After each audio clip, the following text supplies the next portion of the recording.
Good evening.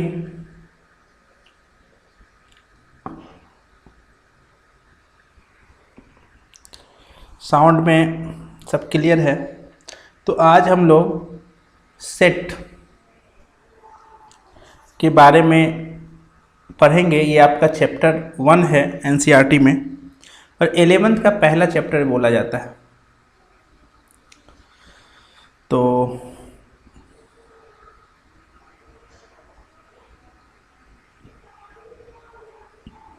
Set की जो शुरुआत हुई थी वो जर्मन के एक मैथमेटिशियन थे, जॉर्ज कैंटोन। उन्होंने ही शुरुआत की थी सेट का जो डेवलपमेंट हुआ था। तो चलिए,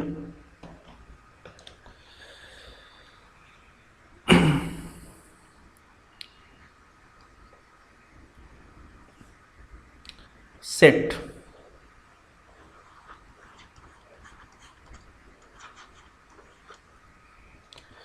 सबसे पहले डिफिनेशन देख लेते हैं हम लोग। थोड़ा सा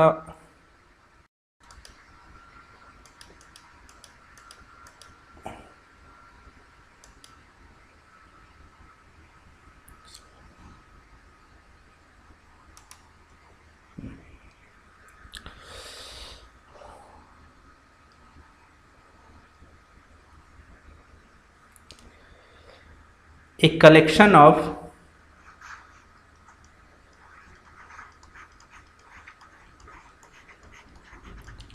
collection of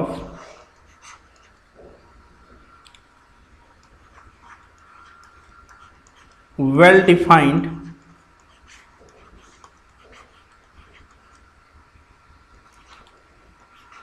object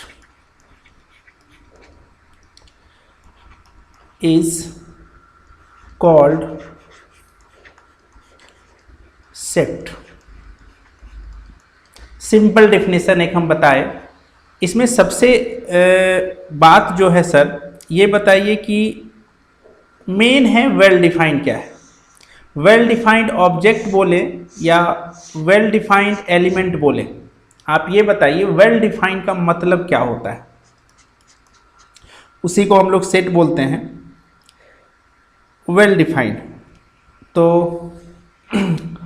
अगर हम आपसे ये पूछें कि इंग्लिश अल्फ़ाबेट में वॉवेल कितने होते हैं, तो आप बताइएगा, हर कोई स्टूडेंट बताएगा ए, ई, आई, ओ, यू।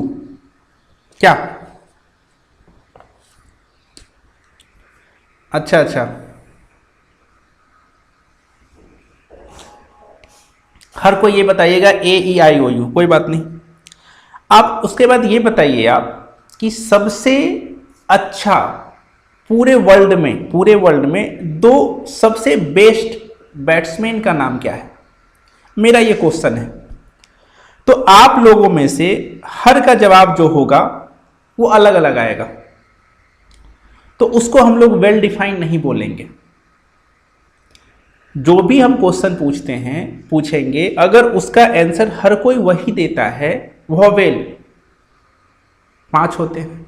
अब पूरे वर्ल्ड में सबसे बेस्ट बैट्समैन 2 का नाम बताइए, तो वो मुश्किल है बताना। या फिर अगर आपसे हम ये पूछें कि सबसे डेंजरस एनिमल, 5 डेंजरस एनिमल का आप सेट बनाइए जो सबसे ज़्यादा खतरनाक हो, तो क्या इसका आप विराट कोहली देखो, कोई धोनी बोलेगा, कोई कुछ बोलेगा, कहना मुश्किल है।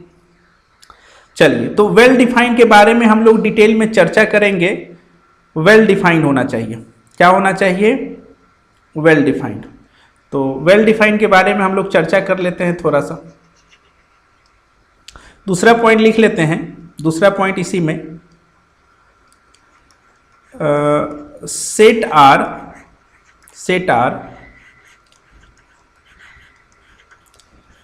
generally denoted by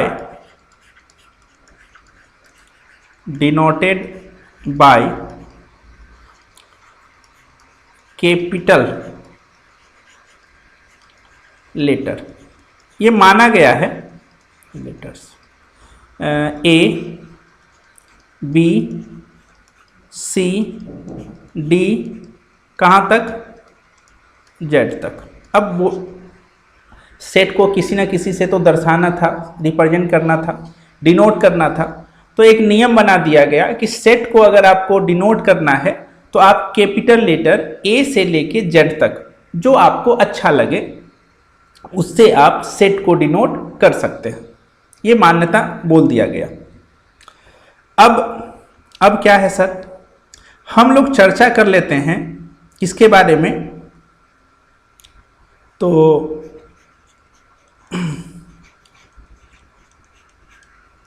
well defined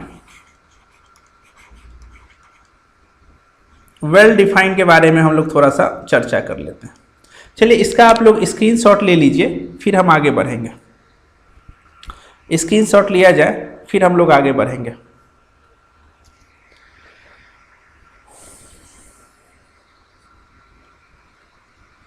ले लिए होइएगा। अब वेल डिफाइंड के बारे में हम लोग थोड़ा सा चर्चा कर लेते हैं। इतना तो समझ में आ गया कि जो वेल डिफाइंड होगा उसी का सेट बनेगा। फिर से बोलिए, जो वेल डिफाइंड होगा उसी का सेट बनेगा। आ जाइए। वेल डिफाइंड के बाद इस पेज को, ये पेज आपका दूसरा पेज हो गया। पहला पेज वो था, दूसरा पेज वो है। वेल डिफाइंड के बाद लिख देते हैं यहां पे well defined.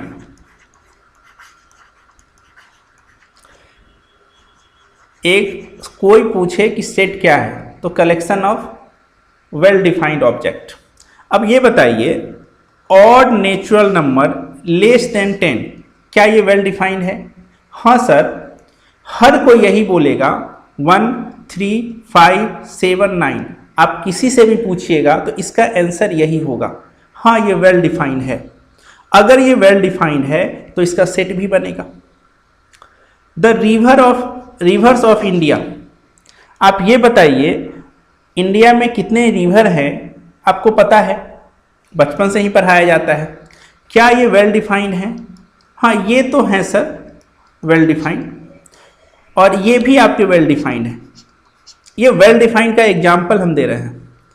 The Wavell in the English alphabet, सबको पता है AEIOU, ये भी सर वेल डिफाइंड है। वेरियस काइंड ऑफ ट्रायंगल्स, हाँ राइट एंगल ट्रायंगल, फिर उसके बाद इक्विलैटरल ट्रायंगल, तो ये भी सर वेल डिफाइंड है। अब ये बताइए प्राइम फैक्टर ऑफ 210, ये भी सर वेल डिफाइंड है। 2 3 5 7 किसी से भी पूछिएगा तो यही आंसर बोलेगा। ये सब वेल डिफाइंड का आपका एग्जाम्पल है। The solution of the equation, ये एक क्वाड्रेटिक है और इसका सॉल्यूशन आएगा x बराबर 2 और x बराबर 3। हाँ सर ये भी आपका वेल डिफाइंड है। तो जो भी एग्जाम्पल आपके सामने है 1 2 3 4 5 6, ये 6 का 6 जो है वेल डिफाइंड है। जिसका आंसर किसी से भी पूछिएगा तो वही बोलेगा। इसका भी स्क्रीनशॉट ले लीजिए। वेल डिफाइंड के बाद ये वाला एग्जाम्पल आपको देना है।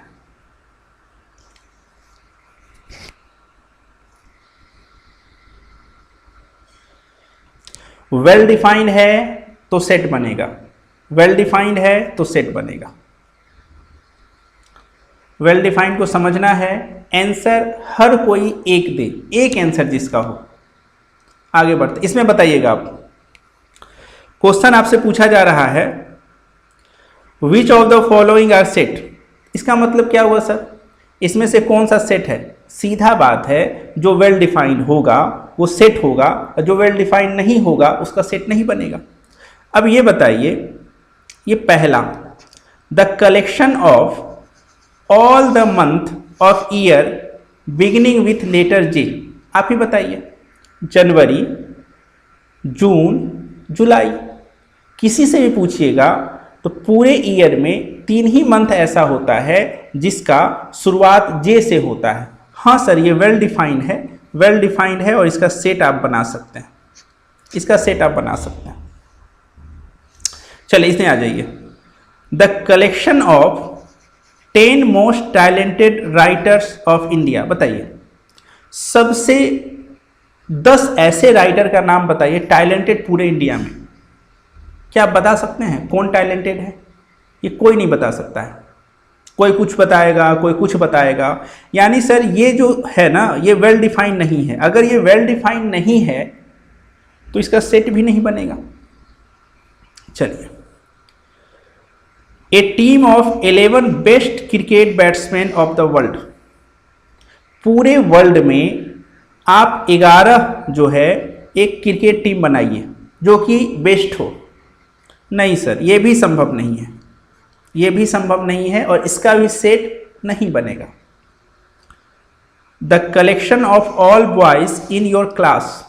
खैर अभी तो नहीं, आप ये समझिए क्लास 10 में जिस क्लास में आप बैठते थे, क्या उसमें बॉयज़ की संख्या काउंट नहीं की जा सकती थी? मान के चलिए अगर 60 का बैच है क्लास 10 में, उसमें से मान के चलिए अगर 30 बॉयज है और 30 गर्ल है, तो हो गया।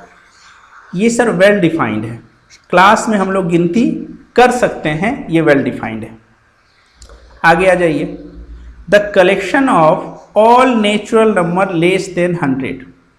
सबको पता है कि 100 से छोटा जो नेचुरल नंबर है वो क्या है? किसी से भी पूछिएगा तो आपको वो जवाब दे देगा।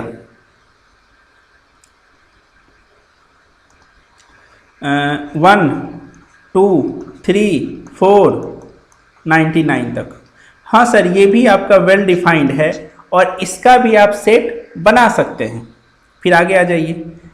एक collection of novel writer by the written by the writer Munshi Premchand. तो आप किसी लाइब्रेरी में जाइए, मुंशी प्रेमचंद अपने जीवन में जो भी बुक नॉवल लिखे होंगे उसका आप कलेक्शन तो कर ही सकते हैं। 100 लिखे होंगे, 50 लिखे होंगे, इसका कलेक्शन हो सकता है और इसका सेट भी बन जाएगा।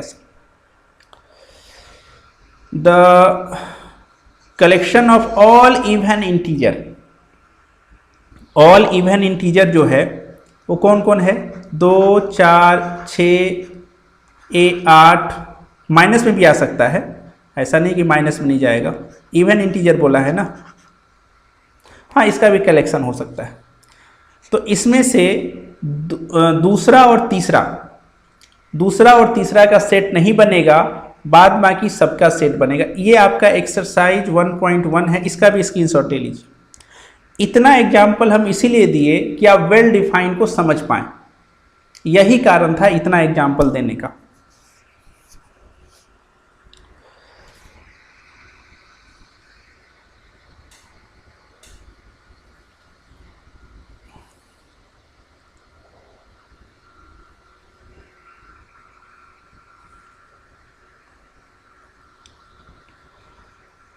चलिए अब आगे बढ़ते हैं।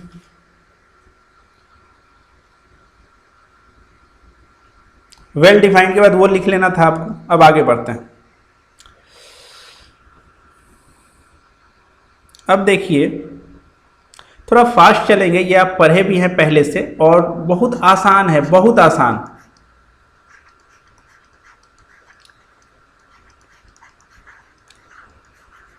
मेथड टू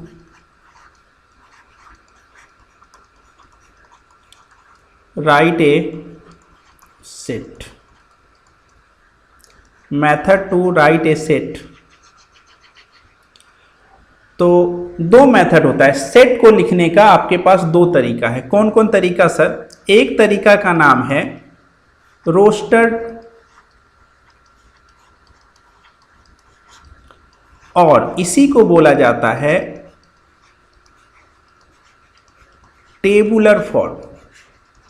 सेट को लिखने का आपके पास दो तरीका है, एक का नाम है रोस्टर और टेबुलर फॉर्म और दूसरे का नाम है सेट बिल्डर फॉर्म।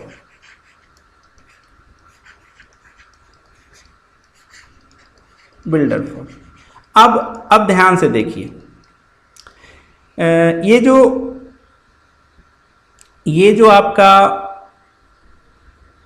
ये है, ये इजी होता है, आसान है और स्टूडेंट को पसंद आता है। पसंद आता है किसको?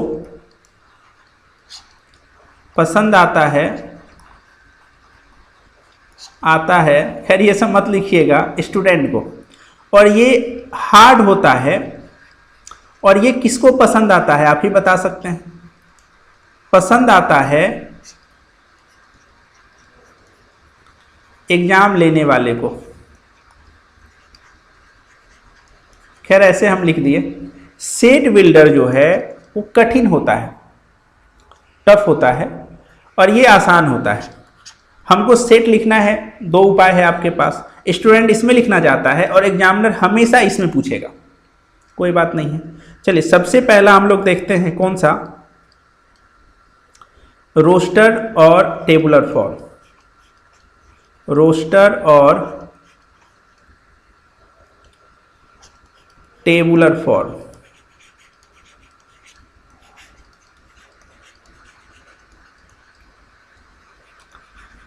In this method,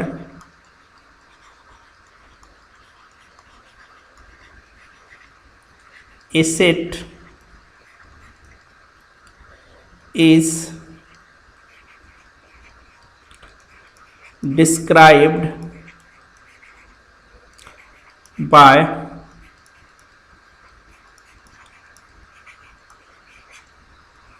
listing element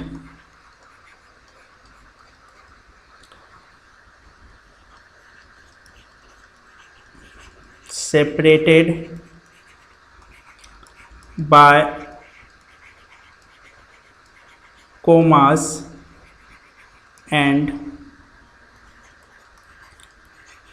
enclose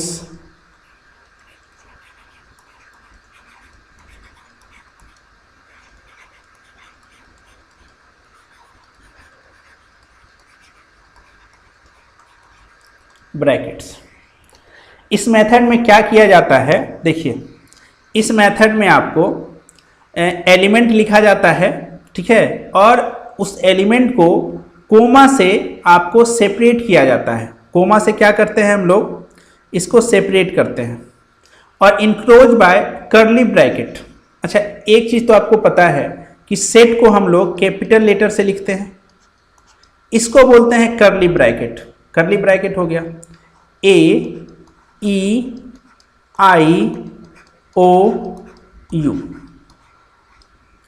ये आपका एलिमेंट है। ये क्या है आपका एलिमेंट।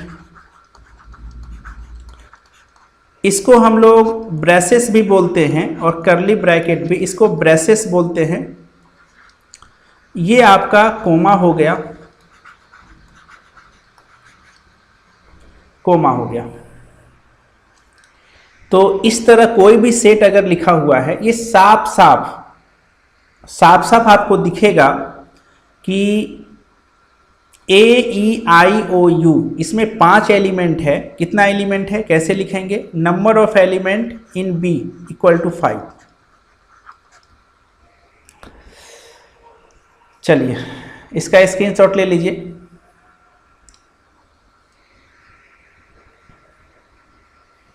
ये आपका पहला एग्जाम्पल है, पहला एग्जाम्पल।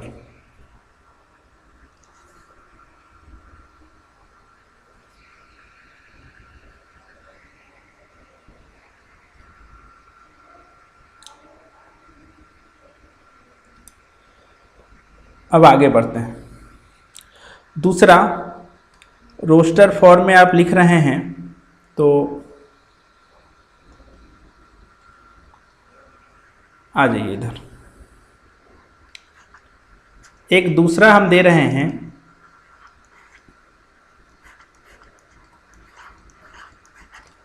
इसको आप लोग रोस्टर फॉर्म में लिखिए। स्कूल जो है कौन कौन लेटर से मिलके बना है उसका आपको सेट लिखना है। तो चलिए सर लिखते हैं A, सेट कैपिटल लेटर से, SCHOL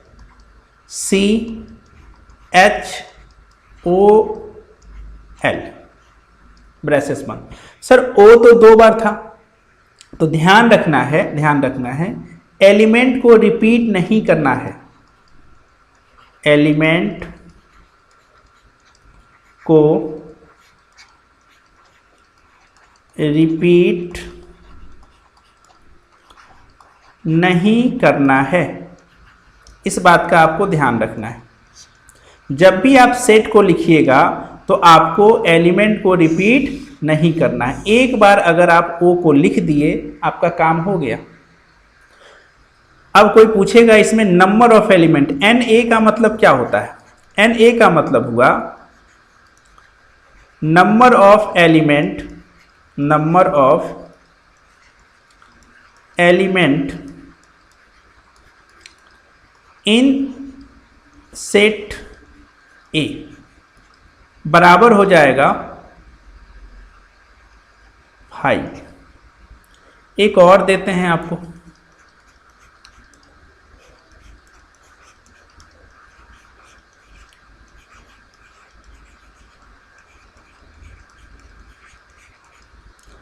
इसका आपको सेट बनाना है। B T comma R comma I comma G comma O comma N comma, अच्छा ओ तो लिख चुके हैं, M comma E comma T लिख चुके हैं, आर लिख चुके हैं, वाई हो गया। जो एलिमेंट आप एक बार लिख दिए हैं उसको आपको रिपीट नहीं करना है, रिपीट नहीं करना है। एक और देख लेते हैं हम लोग,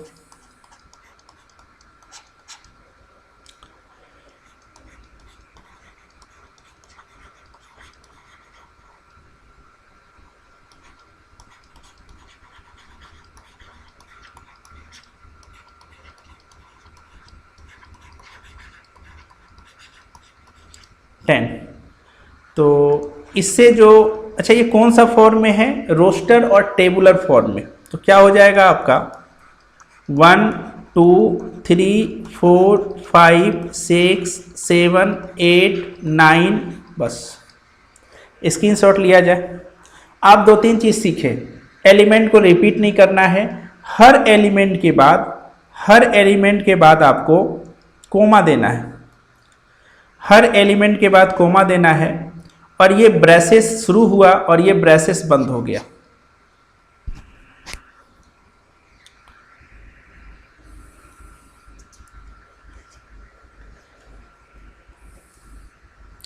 जो पहली नज़र में आपको साफ साफ दिख जाए उसी को बोलते हैं हम लोग रोस्टर।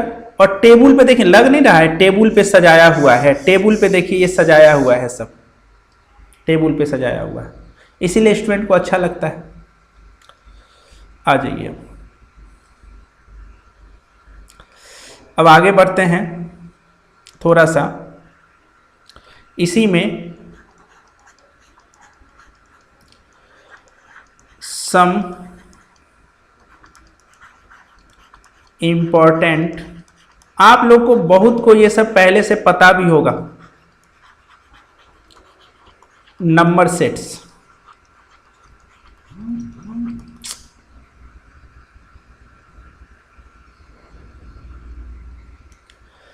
चलिए सबसे पहला हम लोग लिखते हैं n। बताइए n, देखिए आपको हमेशा नोटेशन की जरूरत है। n का मतलब होता है सेट ऑफ ऑल नेचुरल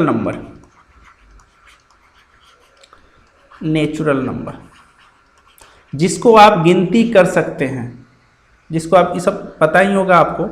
और इसका जो सेट बनता है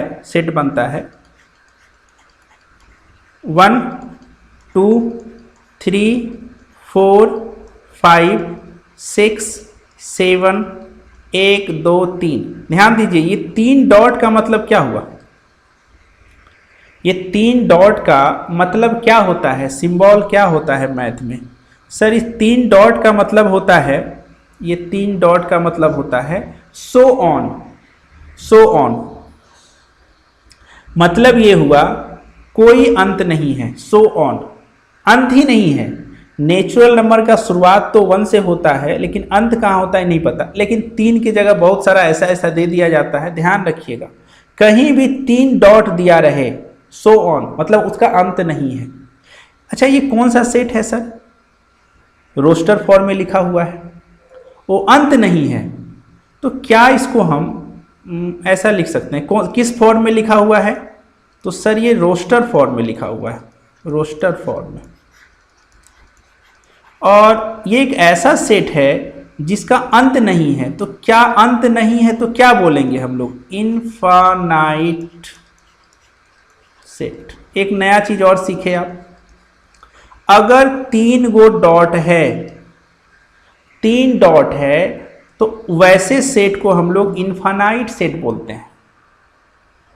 इनफाइनाइट सेट कौन सा फॉर्म में लिखा हुआ है? तो रोस्टर फॉर्म में। अच्छा, इसमें कितना एलिमेंट है नहीं पता किसी को, कितना एलिमेंट है नहीं पता। आ जाइए दूसरे पे, दूसरा आते हैं। दूसरा क्या है आपका? डब्लू। डब्लू मतलब होता है set of all whole number. Set of all whole number. तो होल नंबर शुरू कहाँ से होता है सर? 0 से 1 2 3 4 1 2 3 डॉट। समझ गए? 3 डॉट का मतलब सो ऑन, अंत नहीं है। और ऐसे सेट को हम लोग इनफाइनाइट सेट बोलेंगे। कौन सा फॉर्म में लिखा हुआ है? तो रोस्टर फॉर्म में। अंत है सर? नहीं सर, अंत नहीं है। तीसरा आ जाइए। तीसरा में क्या है? जेड बोले या आई बोले, set of all integer. Integer को 2 चीज से डिनोट किया जाता है। इंटीजर को जेड से भी किया जाता है और आई से भी किया जाता है। जेड से भी और आई से भी, जो आपको अच्छा लगे। अच्छा सर, ये क्या होता है? तो जेड बराबर ब्रेसेस। सर ना इसकी शुरुआत पता है और ना इसका अंत पता है, न शुरुआत पता न अंत पता। तो सेट ऑफ ऑल इंटीजर कैसा सेट है? तो इनफाइनाइट सेट। चौथा, अब आ जाइए जेड प्लस। देखिए, जेड प्लस का मतलब होता है पॉजिटिव इंटीजर। क्या बोलते हैं इसको? जेड प्लस को आई प्लस भी आप बोल सकते हैं। जेड प्लस मतलब होता है positive, set of positive integer, set of positive integer. तो अब ध्यान देने वाले, ये तो सर इंटीजर था, पॉजिटिव कहाँ से शुरू हुआ? अरे दुनिया में 3 तरह के लोग, निगेटिव, न्यूट्रल, जीरो और पॉजिटिव। तो ये तो निगेटिव है सर। एक चीज़ ये बता रहे हैं आपको, ध्यान से देखिए। ये आपका निगेटिव है, ये आपका न्यूट्रल है। पॉजिटिव तो 1 से शुरू हुआ ना। पॉजिटिव ये पूरा का पूरा इंटीजर का दुनिया है, इसमें पॉजिटिव कहाँ से शुरू हुआ? 1 से।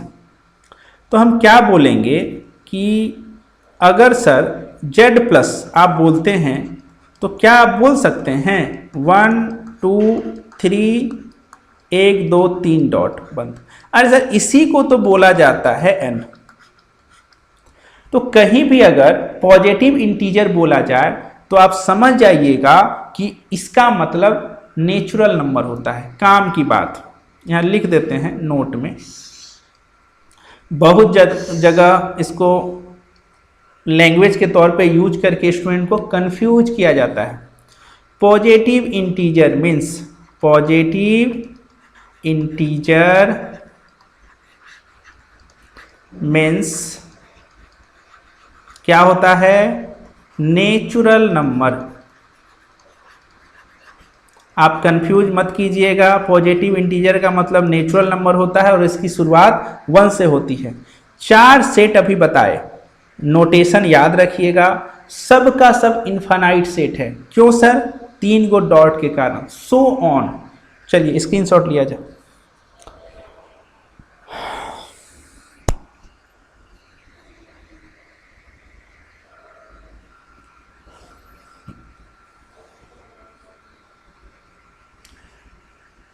पूरा का पूरा खेल क्या चीज का है? नोटेशन का। एन याद रखिएगा, डब्ल्यू याद रखिएगा, जेड और आई याद रखिएगा, जेड प्लस याद रखिएगा, 3 dot, so on, so on. यहाँ वो भी लिख देते हैं, 3 डॉट का मतलब सो ऑन। 1 2 3 इसका मतलब क्या हुआ? चलिए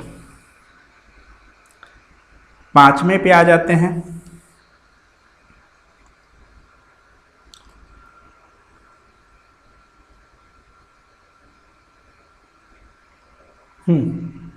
अब क्या आ जाते हैं? देखिए 5वां था ना, 5वां जेड माइनस, जेड माइनस बोलें या आई माइनस बोलें, बात तो एक ही है, ठीक है। सेट ऑफ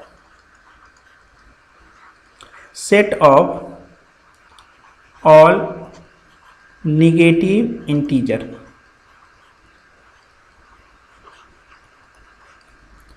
तो जेड माइनस में कौन हो जाएगा? -1, -2, -3, -4, सो ऑन। इसको हम लोग एलिमेंट बोलते हैं, कोमा है ब्रेसेस है, एलिमेंट कोमा ब्रेसेस। तो ये बताइए set of all negative integer में जीरो नाम का सदस्य होगा क्या? इसमें जीरो है क्या?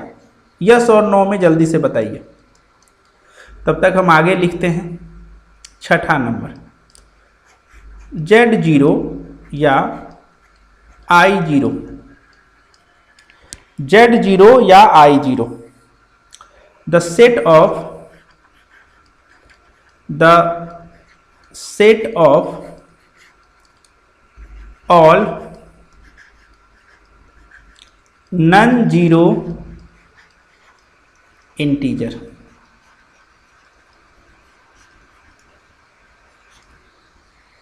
नो, नो, चलिए नो नो अच्छी बात है। The set of all non zero, non zero का मतलब नहीं समझे सर, थोड़ा नन जीरो को समझाइए तो अच्छा होता। ये नन जीरो इंटीजर का मतलब क्या हुआ?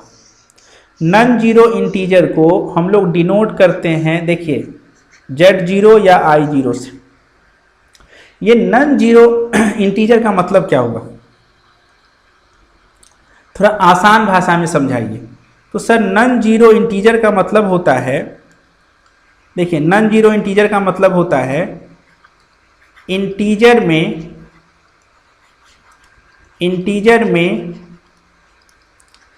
जीरो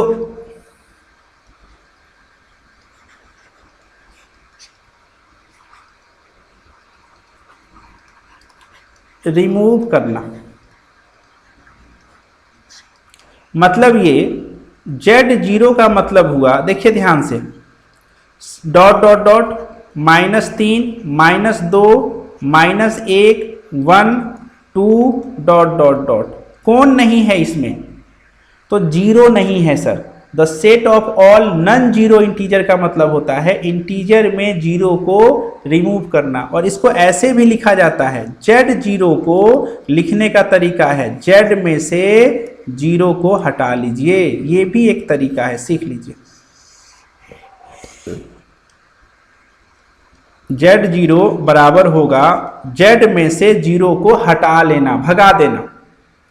मान लिया जाए इंटीजर का घर है, उसमें से जीरो को भगा दीजिए, तो उस घर का नाम क्या पड़ जाएगा? None zero integer. इंटीजर का घर है, उसमें से पॉजिटिव और जीरो को हटा दीजिए, पॉजिटिव और जीरो को भगा दीजिएगा तो उसका नाम क्या होगा? Negative integer.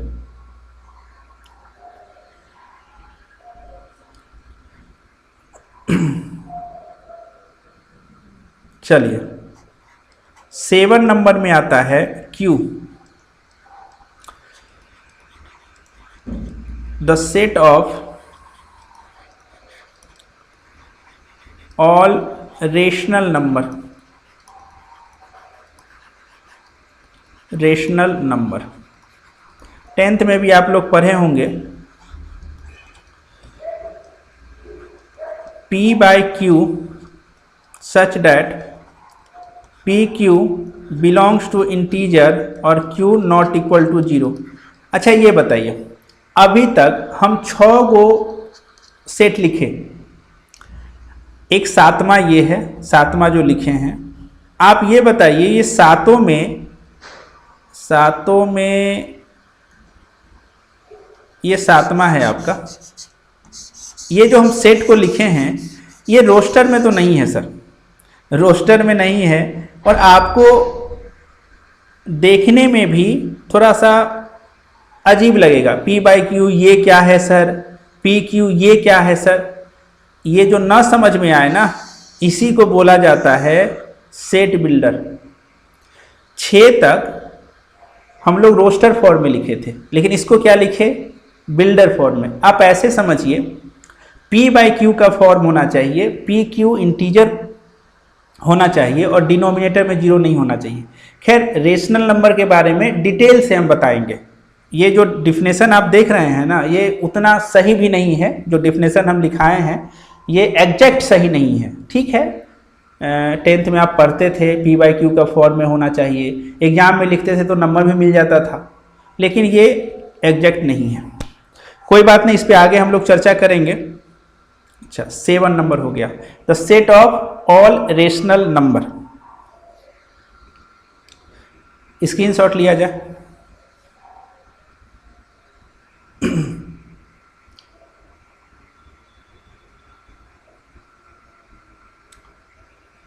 एट नंबर में आ जाइए, 8 number.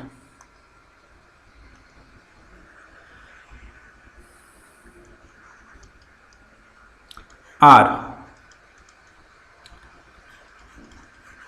the set of all real number. R को ही हम लोग मैथ का संसार बोलते हैं। ये देखिए, ये आपका मैथ का संसार है, इसी को हम लोग नंबर लाइन बोलते हैं। यहाँ 0 है, 1 है, 2 है, -1 है, -2 है, इसी को बोला जाता है मैथ का दुनिया, ठीक है। सेट ऑफ रियल नंबर, इसको बोलते हैं मैथ का दुनिया। 9 नंबर में आता है set of the set of all irrational number। इसका कोई नोटेशन स्पेशल नहीं होता, जैसे R मतलब रियल नंबर, Q मतलब रेशनल नंबर, W मतलब होल नंबर, तो ई बेचारे का कोई साथ देने वाला नहीं है, इसका कोई स्पेशल नोटेशन नहीं होता है। इसके लिए पूरे संसार में से Q को हटा दीजिए, पूरे संसार में से रेशनल को हटा दीजिएगा तो आपको इरेशनल मिलेगा। इसका कोई स्पेशल नोटेशन नहीं होता।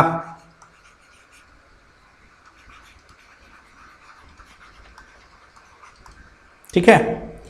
फिर हम लोग कल, आज तो थोड़ा हम तेज पढ़ा दिए, ये सब बात आप लोग 10th में पढ़ के आए होंगे, ठीक है। तो थोड़ा हम इरेशनल रेशनल के बारे में और डिटेल से बताएंगे।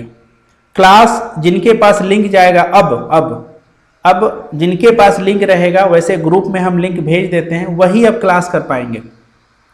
बाहर के जो भी स्टूडेंट हैं जो रजिस्ट्रेशन नहीं करवाए हैं, तो वो अब क्लास नहीं कर पाएंगे। हम जिनको लिंक भेजेंगे वही क्लास करेंगे। और ध्यान रखिएगा, अगर आप होमवर्क बनाइएगा, ठीक है, अगर आप नोट्स बनाइएगा तो ही आपके पास लिंक जाएगा। ऐसे नहीं कि हम सबको लिंक दिए जा रहे हैं सब पढ़ ला, ऐसा कोई मेरा मनसा नहीं है। मेरा मनसा साफ है, नोट्स बनाइएगा, होमवर्क बनाइएगा, जो भी हम देंगे, टेस्ट दीजिएगा, ठीक है, तो ही हम लिंक भेजेंगे। हमको सबको नहीं पढ़ाना है, सबको नहीं पढ़ाना है, हमको पढ़ने वाले को पढ़ाना है बस। तो ये सब ध्यान रखिएगा, ठीक है। और ओके, बाय बाय।